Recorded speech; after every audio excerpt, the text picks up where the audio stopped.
하나님 앞에 예배하러 나오신 우리 모든 성도님들을 주님의 이름으로 환영하고 축복합니다. 우리 앞뒤 분들, 좌우 분들하고 한번 인사 나누시겠습니다. 사랑합니다. 축복합니다.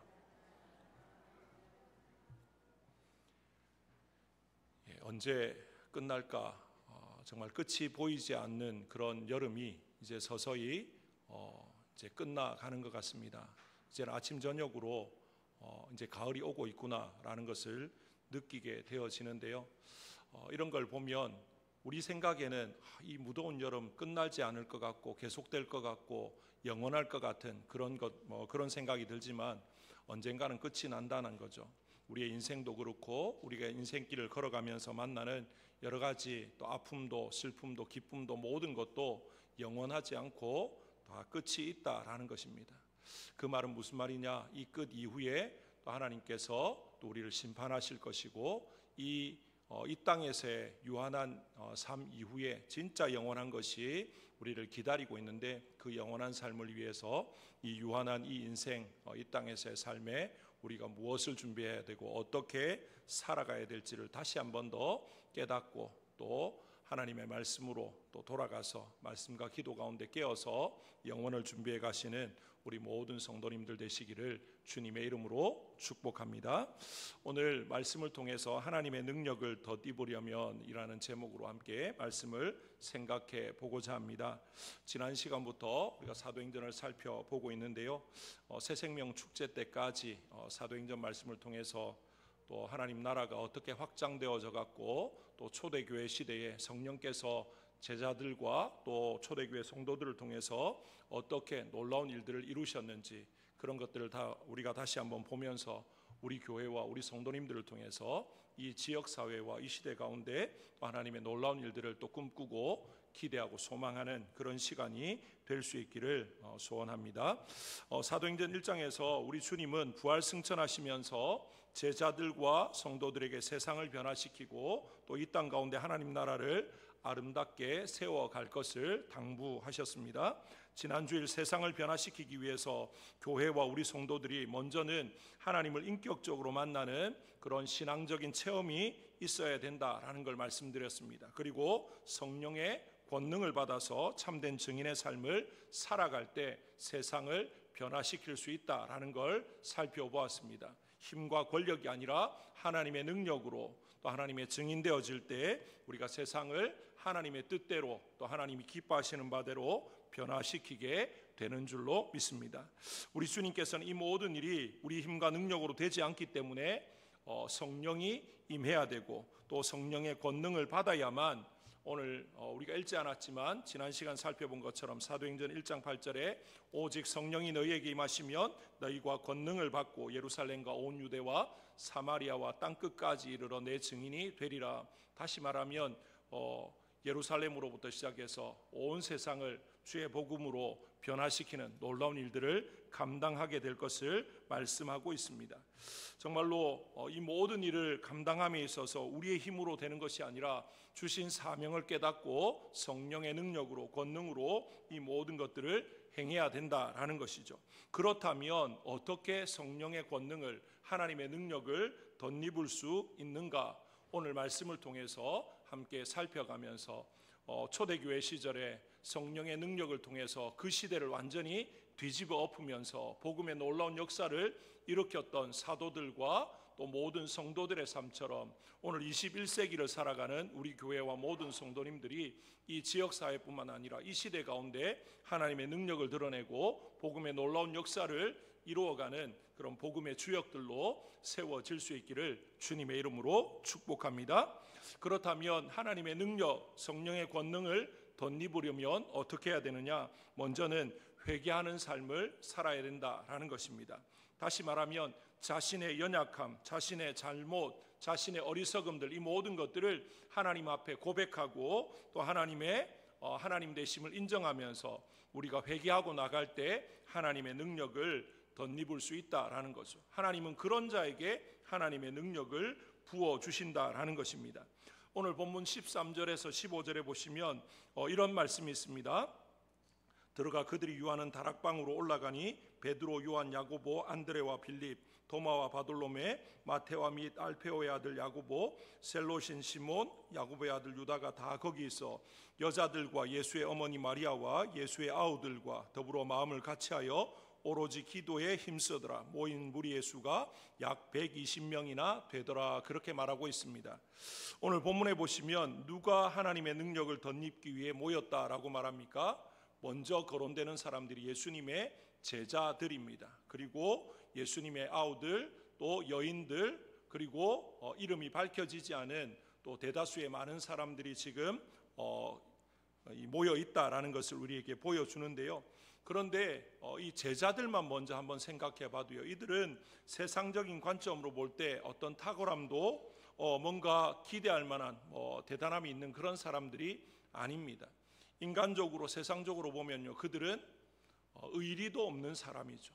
3년 동안 주님이라고, 선생님이라고 따라다녔던 그 예수님을 하루아침에 나몰라라 등지고 도망가 버렸습니다. 심지어 베드로는 예수님이 잡히셨을 때 예수님을 모른다 부인하고 심지어 저주하기까지 하면서 예수님을 모른다고 했던 사람이 베드로였습니다.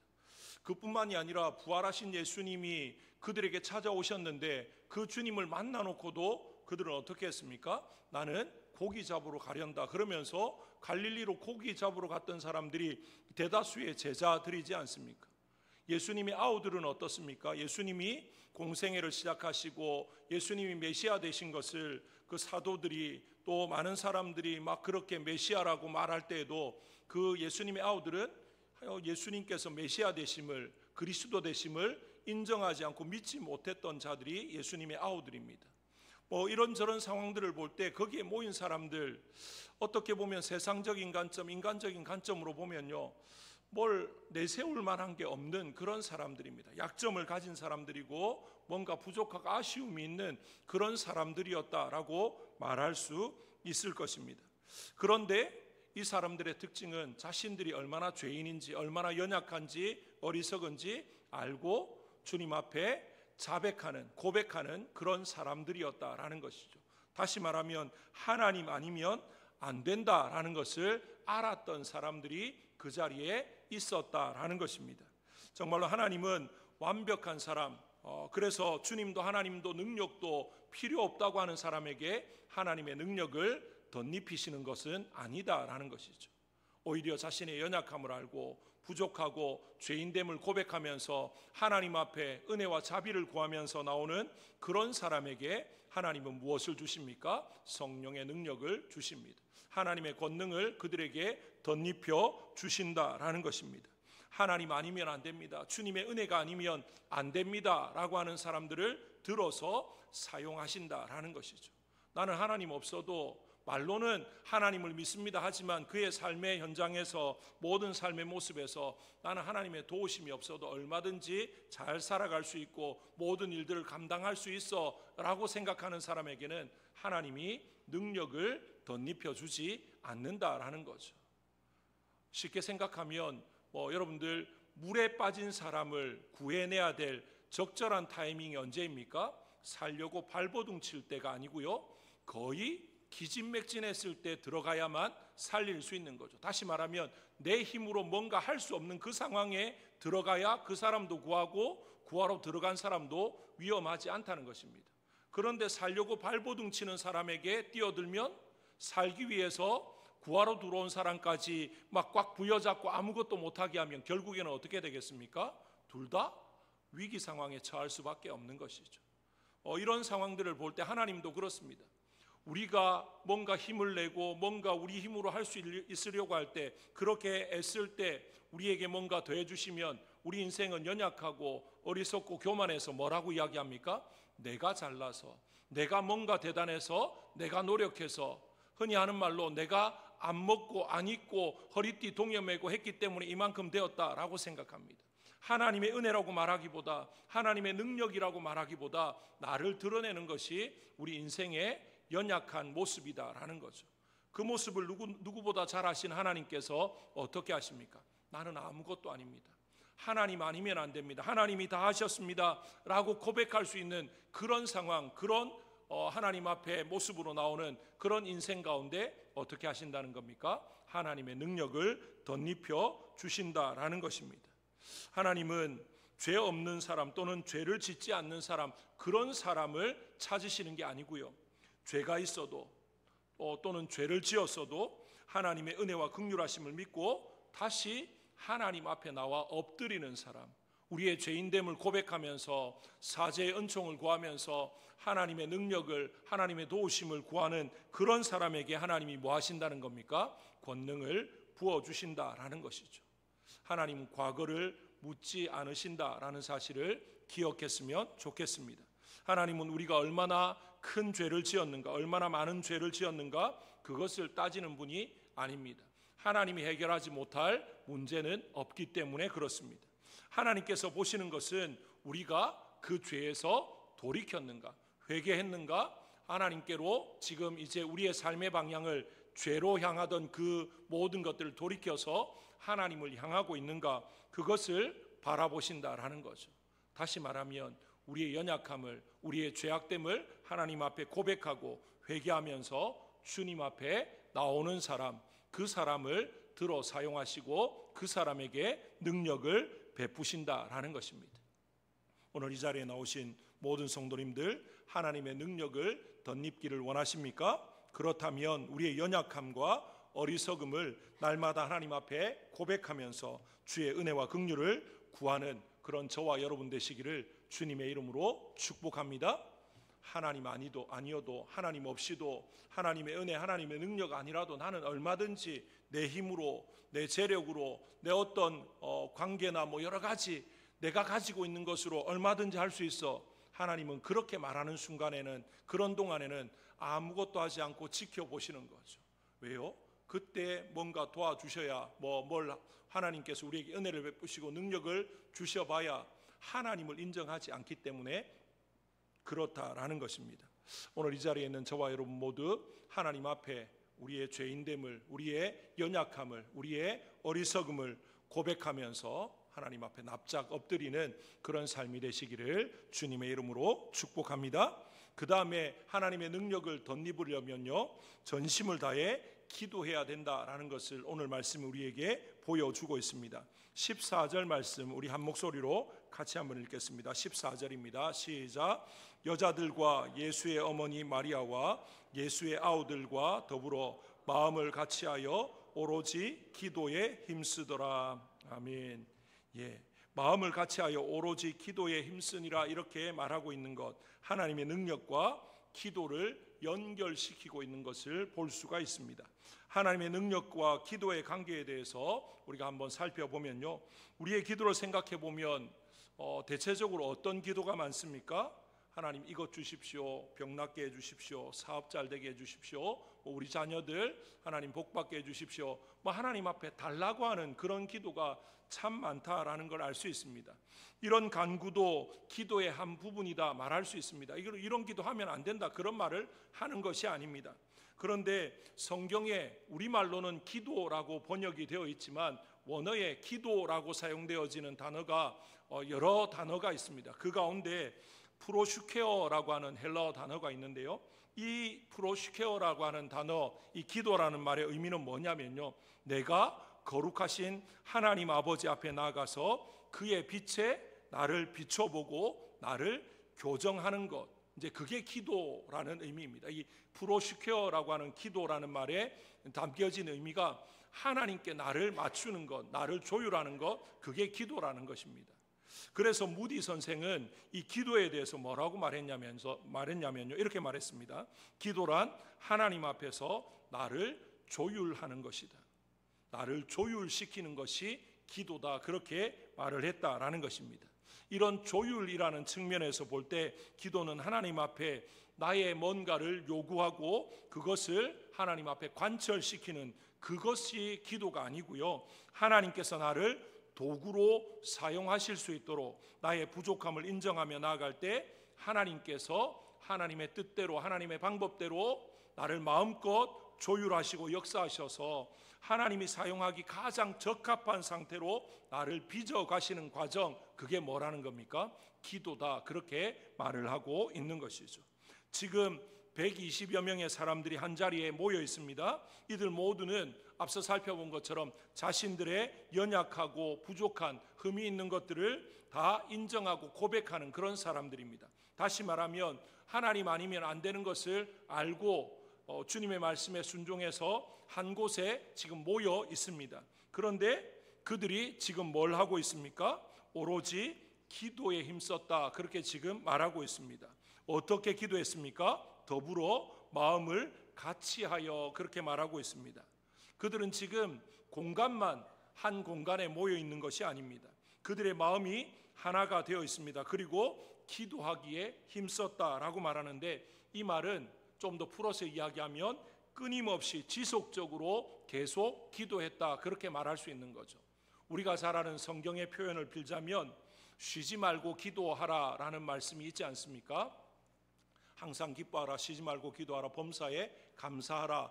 그 말씀 우리가 늘 암송하는 말씀인데요, 여기서 쉬지 말고 기도하라, 이 말은 끊임없이 기도하라는 그런 의미 가운데 언제나 기도에 어떤 준비가 되어 있는 사람, 다시 말하면 어떤 일을 할 때 내 힘으로 하다 안 되면 기도하는 사람이 아니고요, 모든 일에 뭐로 시작하는 사람입니까? 기도로 시작해서 기도로 그 일을 이루어가고 기도로 그 일을 마무리하는 사람, 처음과 중간과 끝 모든 상황 가운데 기도와 함께 가는 사람, 그 사람을 바로 쉬지 말고 기도하는 사람이다, 그렇게 말을 할 수가 있는 것이죠.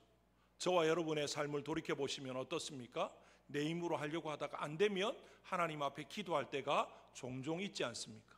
그런데 성경은, 오늘 말씀은 하나님의 능력을 덧입는 사람은 내 힘으로 하다가 안 될 때 기도하는 사람이 아니고 모든 순간 먼저 기도하고 하나님의 능력을 구하고 하나님의 도우심을 구하고 하나님이 함께 하실 것을 바라는 그런 사람이 하나님의 능력을 덧입는 사람이고, 그런 사람에게 하나님이 능력을 부어주신다, 그걸 지금 말씀하고 있습니다.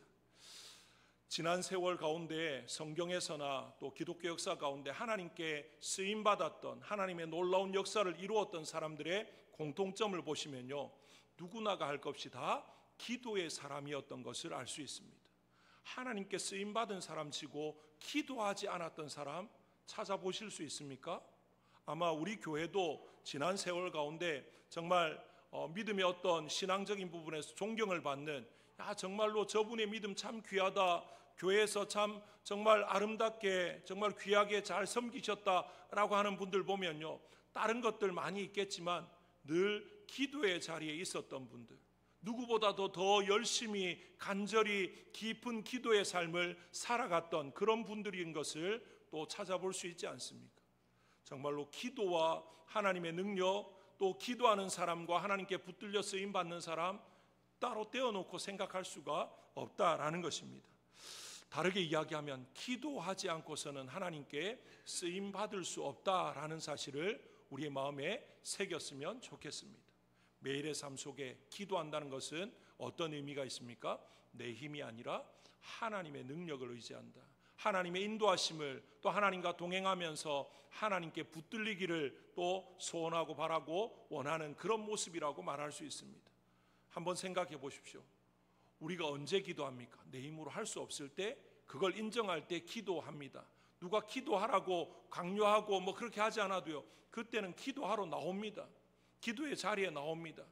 그런데 우리가 그냥 우리 생각대로 뭔가 내 계획대로 잘 풀려질 때는요, 참 신기하게도 기도가 점점 약해집니다. 우리 생각에는 하나님께서 복 주셔서 은혜 가운데 우리 삶이 잘 풀려지면 더 많이 기도하고 더 많이 엎드리고 더 하나님을 찾고 그렇게 할 것 같은데 참 그게 잘 되지 않더라는 거죠.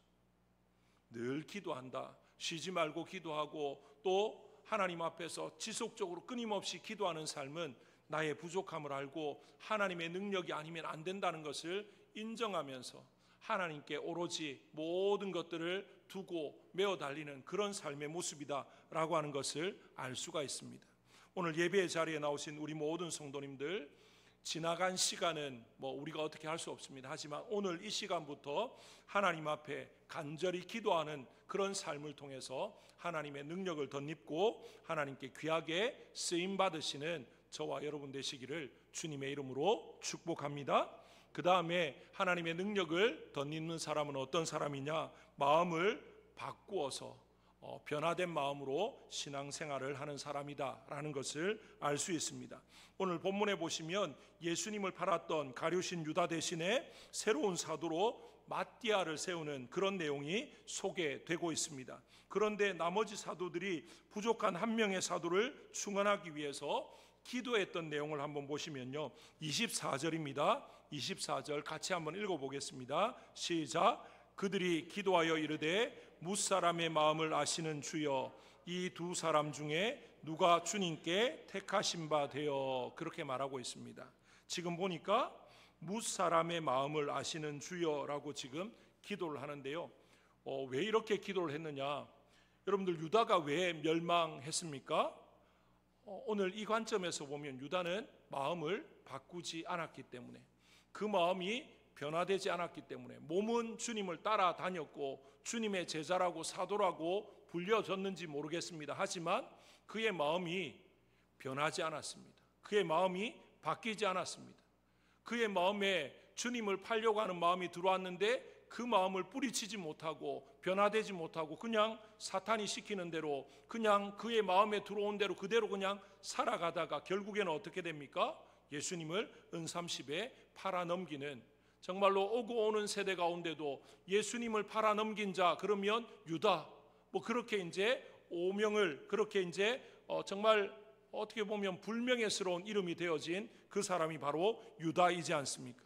정말로 이 유다는 어떻게 보면요, 예수님의 제자들 가운데는 인간적으로 보면 좀 어떻게 보면 탁월한 사람, 그렇게 이제 평가를 합니다.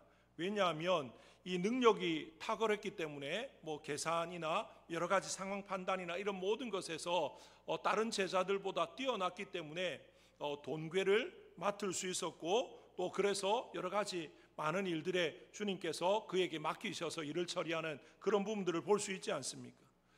그런데 이의 겉모습은 정말 탁월하고 괜찮았는지 모르지만 그의 마음은 전혀 예수님과 3년간 동고동락하면서도 변화되지 않는 그런 모습을 보였다라는 거죠. 제자 노릇을 했지만 마음은 전혀 변화되지 않는 그냥 세상적인 인간적인 그런 모습으로 따라다녔던 사람, 그가 누구입니까? 가룟 유다였다라는 것입니다. 그래서 유다 대신에 마띠아를 뽑을 때 나머지 제자들이 뭐라고 기도합니까? 무사람의 마음을 아시는 주여. 다시 말하면 하나님께 속한 자, 하나님을 위해서, 주님을 위해서 그 마음이 변화되어진 자, 그 사람을 하나님 세워달라, 그렇게 지금 말을 하고 있는 것입니다. 제자들이 유다에 대해서 뭐라고 말합니까? 17절에서 19절에 보시면 이 사람은 본래 우리 수 가운데 참여하여 이 직무의 한 부분을 맡았던 자라. 이 사람이 불의의 삭수로 밭을 사고 후에 몸이 곤두박질하여 배가 터져 창자가 다 흘러나온지라. 이 일이 예루살렘에 사는 모든 사람에게 알리어져 그들의 말로는 그 밭을 아겔다마라 하니 이는 피밭이라는 뜻이라. 유다의 그런 비참한 모습을 지금 그들이 말하고 있습니다. 예수님의 제자로 예수님과 또 다른 제자들과 함께 3년간이나 동고동락했던 정말 특별한 은혜와 놀라운 기적들을 몸소 다 경험하고 누구보다도 가까이에서 그것을 보고 듣고 느꼈던 사람이 누구였습니까? 이 유다였습니다. 하지만 그의 마음이 변하지 않았기 때문에 결국 어떻게 합니까? 예수님을 팔아넘기고 마는 그런 엄청난 일을 하고 말았던 거죠. 그러고 난 뒤에도 그의 마음을 돌이키지 않다 보니까 후회는 했는지 모릅니다. 하지만 결국에 어떻게 합니까? 자신의 그 생을 그냥 극단적으로 마감해버리는, 자결하고 마는 그런 비참한 죽음을 맞이하고 말았다, 그렇게 성경은 우리에게 말하고 있습니다. 그런데 이제 그 유다를 대신해서 세워진 마띠아를 보시면요, 이 마띠아에 대한 이야기는 성경 어디에도 구체적으로 그 사람이 어떤 사람이고 어떤 일을 했고 어디 출신이고 구체적으로 언급하는 데는 잘 없습니다. 오늘 성경에도 보면요, 마띠아 말고 유스도라고 하는 요셉에 대해서는 뭐라고 이야기합니까? 그들이 두 사람을 내세우니 하나는 바사바라고도 하고 별명은 유스도라고 하는 요셉, 그렇게 좀 그래도 나름 조금 길게 설명을 하는데 하나는 뭐라고 이야기합니까? 그냥 마띠아, 끝입니다. 마띠아에 대해서는 크게 말도 하지 않습니다. 그런데 놀랍게도 그 두 사람 중에 누가 사도로 세워집니까? 마띠아가 세워집니다. 인간적으로 볼 때, 세상적으로 볼 때 그가 내세울 게 그렇게 많지 않았을 수도 있습니다. 뭔가 탁월함이 없었을 수도 있습니다. 하지만 주님께서 누구를 세우셨습니까? 마띠아를 세우셨습니다. 앞서 말씀드린 것처럼 예수님의 제자들 가운데 유다가 다른 제자들보다 탁월함이 있었다라는 측면과 생각해 보면 좀 반대되는 그런 모습이었다라고 할 수 있지만, 중요한 것은 오늘 제자들이 기도했던 것처럼 무사람의 마음을 아시는 주여, 이 마띠아의 마음이, 그 중심이 어떠했는지 그 제자들도 모르고 다른 사람들도 다 모르지만 누구는 아십니까? 주님은 아십니다. 그래서 주님이 제비 뽑았을 때 누구를 제자로, 또 부족한 한 사도로 세우셨습니까? 마띠아를 세우셨다라는 것입니다. 무엇을 말합니까? 정말로 마음이 변화되어진, 정말로 예수 그리스도로 말미암아, 그 말씀으로, 그 복음의 능력으로 말미암아 변화된 마음을 가진 사람에게 하나님이 뭘 하시는 겁니까? 성령의 능력을 주시고 또 그 시대 가운데 사도로 세움을 받아서 그 시대와 그 온 지역 가운데 복음의 능력을 나타내면서 그 세상을 변화시키는 그 한 사람으로 세우시고 있는 것을 우리에게 보여주고 있습니다. 정말 하나님의 능력을 덧입고 하나님께 귀하게 쓰임받는 그런 사람이 되는 것을 누군들 싫어하겠습니까? 우리 모두가 다 원하지 않습니까? 그렇다면 어떻게 해야 되겠습니까? 우리의 마음을 온전히 주님께 드릴 수 있기를 원합니다. 주님이 원하시는 마음은요, 큰 마음이 아니고요, 온전한 마음입니다. 정말 우리의 마음이 막 태산처럼 큰데 그 큰 마음 가운데 한 20-30%는 세상에 주고 한 70% 하나님께 드리는 그런 사람을 원하는 게 아니고요, 겨자씨 하나할 만한 마음이라도 100% 온전히 하나님 앞에 그 마음을 드리는 사람, 그 사람을 하나님은 귀하게 보시고 그 사람을 들어서 어떻게 하십니까? 놀라운 일들을 일으키십니다. 세상을 변화시키십니다. 그래서 우리 주님도 뭐라고 이야기합니까? 겨자씨 하나할 만한 믿음만 있어도 이 산을 들어서 바다에 던지라 해도 그대로 된다라는 겁니다. 믿음의 크기가 중요한 게 아니라 순도가 중요하다라는 걸 말하고 있습니다. 우리 교회 예배당만한 크기의 믿음에 정말 이 중에 한 절반 되면 크기는 굉장히 큰데 순도는 100%가 아니지 않습니까? 그런데 제 주먹만한 믿음이라도 100% 하나님을 향한 온전한 믿음이라면 크기는 예배당 반만한 것보다 작을지 모르지만 순도 면에서는 100% 온전하기 때문에 하나님은 그 믿음을 보신다라는 것입니다. 우리는 자꾸만 크기를 따집니다. 크기를 따지다 보니까 순도가 자꾸만 뒤로 밀리는 경우가 있는데, 하나님은 크기를 보시는 게 아니고요, 우리의 온전함을 보시는 거죠. 우리의 마음, 우리의 믿음, 순종, 모든 것이 하나님 앞에 뭐 하길 원합니까? 온전하길 원합니다. 100% 순수하게 그대로 하나님이 원하시는 대로 이루어지기를 원하신다라는 사실을 기억했으면 좋겠습니다. 이 마지막 때에 하나님께서 우리를 부르셨고 우리 조눌교회로 이 땅 가운데서 주신 사명을 감당하며 살아가게 하신 이유 가운데 정말로 이 마지막 때에 하나님의 능력을 드러내고 하나님의 선하신 뜻을 이루어가고 하나님 나라를 이 땅 가운데 세워가기를 하나님은 기대하고 계시는데, 그 기대 가운데 우리 교회가, 우리 모든 성도님들이 하나님의 능력을 덧입고 귀하게 쓰임받을 수 있기를 주님의 이름으로 축복합니다. 그러기 위해서 어떻게 해야 됩니까?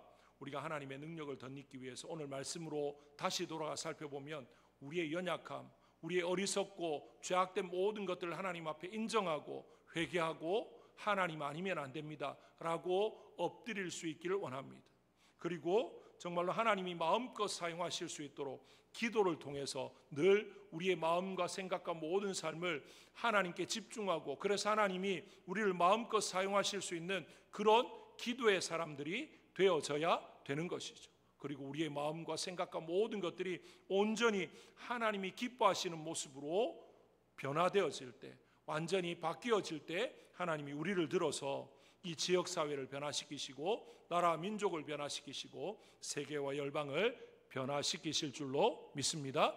그 하나님을 기대하시면서 우리가 세상을 변화시키지 못하는 이유는 하나님의 능력이 부족해서가 아니라 우리가 아직 하나님께 제대로 붙들리지 않아서, 우리가 아직 하나님 앞에 제대로 엎드리고 제대로 순종하고 하나님 앞에 더 기도로 간절함으로 나아가지 못해서 하나님의 능력을 덧입지 못해서인 것을 기억하시면서 늘 하나님 앞에 조용히 무릎 꿇고 우리의 죄인됨을, 우리의 연약함을 또 고백하면서 하나님의 능력을 사모하며 나아가는 저와 여러분 되시기를 주님의 이름으로 축복합니다. 이제 날도 선선해지고 또 이제 결실의 계절 가을을 이제 맞이하고 있는데요. 어떻게 보면 덥고 지치고 또 힘든 그런 여름에는 그냥 육신적으로 우리가 연약하다 보니까 이런저런 이유나 핑계를 댈 수 있을지 모르겠습니다. 하지만 이제 좀 아침 저녁으로 선선하고 좀 그래도 생활하는데 조금은 나아지지 않았습니까? 그러면 우리가 더 어디에 힘써야 되겠습니까? 기도에 힘써야죠. 특별히 11월 16일 우리가 새생명 축제를 앞두고 있습니다. 이제 한 2달 정도 남지 않았습니까? 더 열심히 간절히 기도함을 하나님, 이 새생명 축제를 통해서 하나님의 역사를 드러내어 주시고 교회의 사명이 무엇인지 다시 한번 더 우리로 알 수 있도록 하나님께서 얼마나 이 일을 기뻐하시는지, 그래서 우리가 1년에 한 번 새생명 축제를 하지만 1년 365일 복음의 사람으로 증인된 삶으로 살아가는, 그래서 이 복음을 통해서 세상을 변화시키고 하나님의 나라를 이 땅 가운데 세워가는 우리 교회와 우리 모든 성도님들이 되게 해달라고 더 하나님 앞에 기도하고 또 귀하게 쓰임받는 우리 교회, 우리 모든 성도님들 되시기를 주님의 이름으로 축복합니다. 우리 시간 합시다.